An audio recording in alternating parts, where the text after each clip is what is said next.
আগের দিন এই ল্যাকটেল মলিগুলোর যখন ভিডিও ছেড়েছিলাম, ইউটিউবে একজন আমাকে কমেন্ট করেছিল যে এদের কোনো ফিল্টারেশন কেন দেওয়া হয়নি। কিন্তু এ দেখো, প্রত্যেকটা অ্যাকুরিয়ামেই আমার কম বেশি বোলের যে বেস ফিল্টারগুলো আছে সেগুলো রয়েছে। এটা রিসেন্টলি জলটা চেঞ্জ করেছি, ফিল্টারের তলার পাথর নোংরাগুলো পরিষ্কার করেছি বলেই অ্যাকুরিয়ামটা একটু এখনও ঘোলাটে লাগছে। আর ওই যার জন্য বডিটা একটু দেখা যাচ্ছে, আদারওয়াইজ সেটা পুরোটাই পাথরে ঢাকা থাকে। যেমন এইটাতে দেখো, এটাতে পুরোটাই পাথরে ঢাকা রয়েছে। তারপর এই যে একটা টাইগারের চেম্বারে দেখো, পুরোটা পাথরে ঢাকা রয়েছে। এরমভাবেই থাকে মোটামুটি ফিল্টারেশান।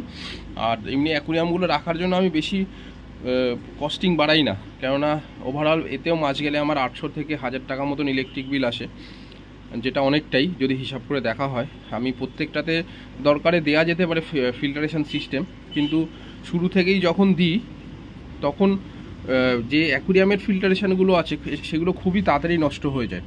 ফলস্বরূপ মান্থলি অনেকটাই, এতগুলো অ্যাকুরিয়াম আমার মোটামুটি 30টা মতন এখানে রয়েছে, মান্থলি অনেকটাই কস্টিং পড়ে যায়, নিয়মিত খারাপ হতেই থাকে।